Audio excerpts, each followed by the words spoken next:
Students, our next topic is evaporation.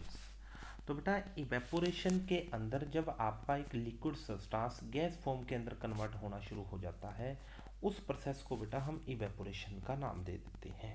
Okay, यहाँ पे बेटा एक इम्पोर्टेंट क्वेश्चन है जो वो है कि how evaporation occur, means evaporation हो कैसे रहा है। तो बेटा आपने इस चैप्टर के शुरू में पढ़ा था कि जब भी हम कोई सब्सटेंस लेते हैं, चाहे वो लिक्विड है, चाहे बेटा वो गैस है, चाहे वो आपका सॉलिड सब्सटेंस है। तो यहाँ पे बेटा मैंने एक लिक्विड सब्सटेंस लिया, उस लिक्विड सब्सटेंस के जो पार्टिकल्स हैं वो पार्टिकल्स बेटा हमेशा ही कॉन्टिन्यूस मूविंग पोजीशन के अंदर रहते हैं। मीन्स पार्टिकल हमेशा बेटा मूव करते रहते हैं।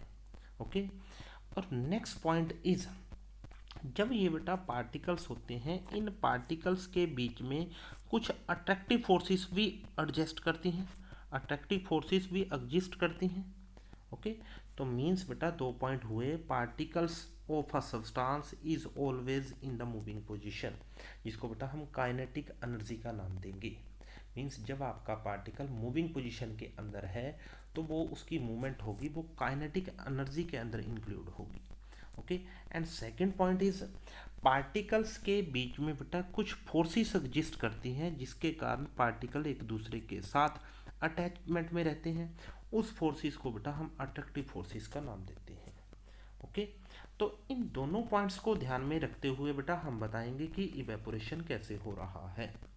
तो बेटा ध्यान रहे कि जब भी इवेपोरेशन होगा तो आप सभी बच्चों को पता है बेटा surface particle will be evaporate, means surface particles होंगे वो लिक्विड स्टेट को छोड़ के गैस फॉर्म के अंदर कन्वर्ट हो जाएंगे।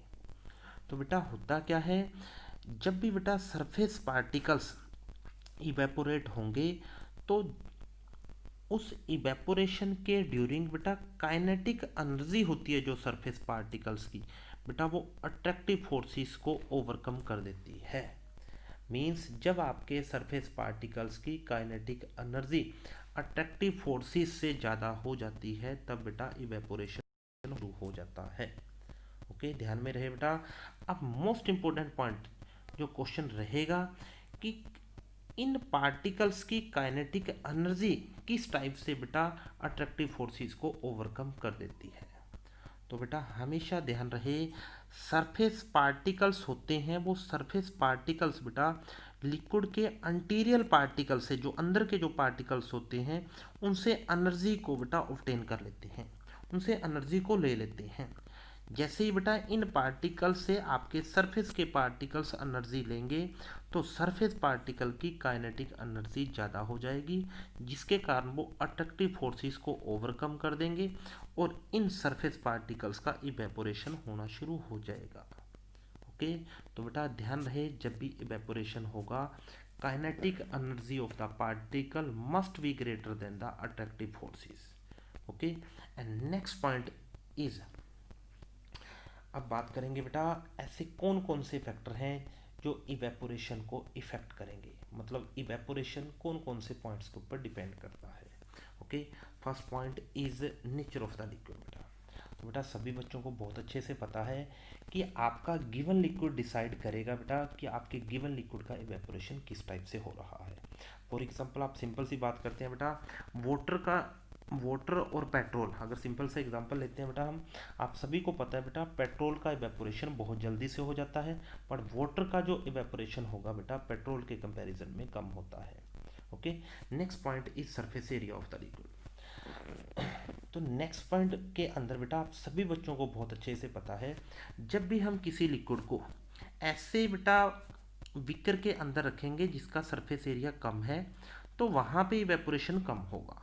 ओके, और जब उसी लिक्विड को बेटा हम ऐसे बीकर के अंदर रख देंगे यहाँ पे उसका सरफेस एरिया बहुत ही ज़्यादा है तो वहाँ पे इवेपोरेशन बढ़ जाएगा। ये बेटा ये प्रोसेस हम डेली लाइफ के अंदर भी यूज़ करते हैं।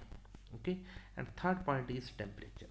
तो बेटा जैसे जैसे उस गिवन लिक्विड का हम टेम्परेचर इंक्रीज करेंगे पार्टिकल की काइनेटिक एनर्जी इंक्रीज करेगी, काइनेटिक एनर्जी इंक्रीज करेगी तो वो काइनेटिक एनर्जी अट्रैक्टिव फोर्सेस को ओवरकम कर देगी, जिस कारण बेटा आपके गिवन लिक्विड का बेटा इवेपोरेशन होना शुरू हो जाएगा।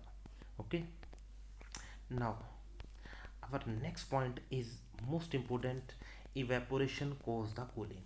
मतलब बेटा इवेपोरेशन के कारण कूलिंग होती है। तो बेटा आप गर्मियों के अंदर देखते हो, हम पोट के अंदर बेटा पानी को रख देते हैं और उस पोट के अंदर आप देखते हो बेटा कुछ टाइम के बाद वो पानी बेटा कूल होना शुरू हो जाता है।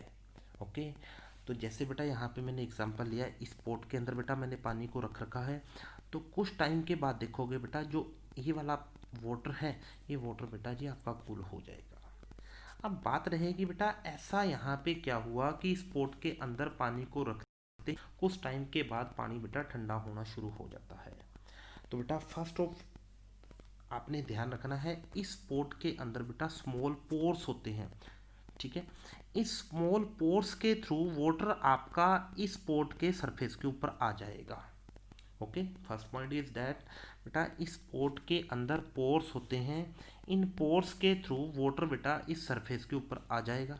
ओके, जैसे ही बेटा ये वाला वाटर आपका सरफेस के ऊपर आएगा, सरफेस के ऊपर आते ही ये वाला वाटर बेटा इवेपोरेट होने की कोशिश करेगा। फिर आप सभी बच्चों को बहुत अच्छे से पता है बेटा, for evaporation kinetic energy of the particle must be greater than the attractive forces. तो बेटा इन पार्टिकल्स की काइनेटिक एनर्जी ग्रेटर होनी चाहिए बेटा अट्रैक्टिव फोर्सेस से। तो बेटा होता क्या है, ये वाले जो सरफेस पार्टिकल्स हैं अंदर वाले वाटर के पार्टिकल में से एनर्जी को अब्जॉर्ब कर लेंगे, मीन्स अंदर वाले पार्टिकल से एनर्जी को ले लेंगे। जैसे ही बेटा ये वाले सरफेस पार्टिकल इन पार्टिकल्स में से काइनेटिक एनर्जी को लेंगे, तो इन पार्टिकल्स की काइनेटिक एनर्जी ज़्यादा हो जाएगी, और जैसे ही काइनेटिक एनर्जी ज़्यादा होगी तो बेटा इन पार्टिकल्स का इवेपोरेशन होना शुरू हो जाएगा। ओके, अब आपने देखा बेटा जैसे ही इवेपोरेशन हुआ, इन पार्टिकल्स ने अंदर वाले पार्टिकल से काइनेटिक एनर्जी को अब्जॉर्ब किया, मींस अंदर वाले पार्टिकल्स की काइनेटिक एनर्जी कम हो गई है। और जैसे ही बेटा अंदर वाले पार्टिकल्स की काइनेटिक एनर्जी कम होगी तो इट मीन्स अंदर वाले वाटर का बेटा टेम्परेचर डिक्रीज हो चुका है, और टेम्परेचर डिक्रीज होते ही बेटा अंदर का वाटर बेटा कूल होना शुरू हो जाएगा। Thank you and have a nice day. तो बेटा अब मैं आपको क्वेश्चन की असाइनमेंट सेंड करने वाला हूँ, उस असाइनमेंट को आपने अच्छे से सॉल्व करना है, और किसी भी क्वेश्चन के अंदर आपको कोई प्रॉब्लम होती है तो आपने बेटा मेरे साथ कॉन्टैक्ट करना है। Thank you and have a nice day.